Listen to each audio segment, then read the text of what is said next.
ওই দুই দিকটায় গেলে একদম ফেন্সিং এর পাশে চলে যাওয়া যাবে। এদিকে কেমনে যাবে? ওইদিকে যাওয়ার জায়গা নাই। চল সামনে দিয়ে আছে তুলি কোন দিকে করবে?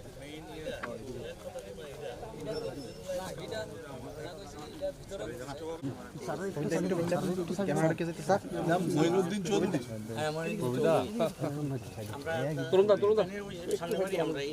আপনারা তো এই এলাকায় আছেন, মুরব্বী মানুষ, আমাদের সাথে যোগাযোগ মানে হয়নি আর কি।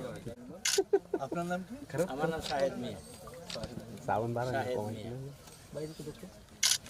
बस हो गया তো এই যে আমরা এখানে তো আপনাদের এই ব্যাপারটা এটা হলো বাংলাদেশের অংশটা। এটা বাংলাদেশের অংশ। এটা হলো লতাগুলো টিম আসলো বাংলাদেশ থেকে। এটা 10 সালে আচ্ছা, এটা কি কোনো পিলার? এই যে এখানে ছোট একটা এই যে না, এটাই কোনো পিলার না। পিলারটা হচ্ছে ওই কোণাটার মধ্যে স্যার একটা পিলার আছে, আর ওইদিকে একটা পিলার আছে, আর ওই কোণা ওইদিকে একটা পিলার আছে। এটা 0 পয়েন্টে গেছে। এটা না, হ্যাঁ, এটা তো বাংলাদেশের অংশ না।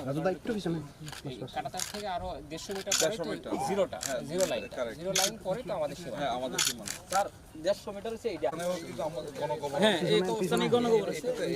হ্যাঁ, এটা ওই যে তার কাটার যে পশ্চিম সাইডটা, এটা বাংলাদেশ।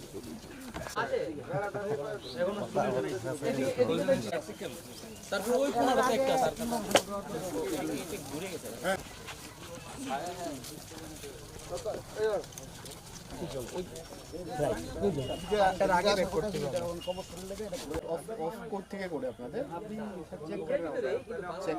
ব্যাপারটা জানে মানে 2005 সাল থেকে যারা কাজও কবর তো ভাই পিছাও ওই যে আমাদের জাকির ভাই নিয়ে আসছেন, তার সাথে মুরব্বি স্থানীয় এই কারণে বুঝি তোমরা ওই নাই না তারা এই মালা একটা লে অকুল কোন দেখা কোনো সমস্যা হবে বাইক লইব অক্ষর আমাদের বাইক দাও এরা কোনো জায়গা হই দেখছ না বাইক লইব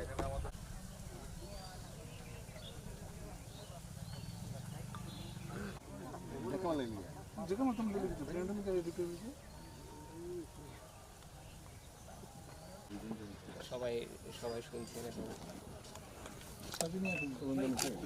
তারপরে আমরা কালেকশনে রাখতাম না, কারণ ওর তো দীর্ঘদিন হয়ে গেছে তো, এটা অনেকের স্মৃতির চলে গেছে।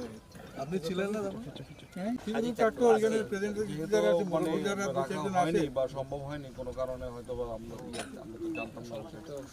যে মুক্তিযুদ্ধের সময় যারা এখানে শহীদ হয়েছিল তাদের কবরটা দেওয়া হয়েছিল। দেখা বা কিন্তু আসলে আমাদের এটার অনেকটা পরিবর্তন হয়ে গেছে, যার জন্য আমরা সঠিক আইডেন্টিফিকেশন দিতে পারবো না, তবে মোটামুটি একটা লোকেশন জানা আছে আর কি। এটা তো এরপরে তো 2 বার 3 বার মাটি আর্ট ফিলিং করা হয়ে গেছে।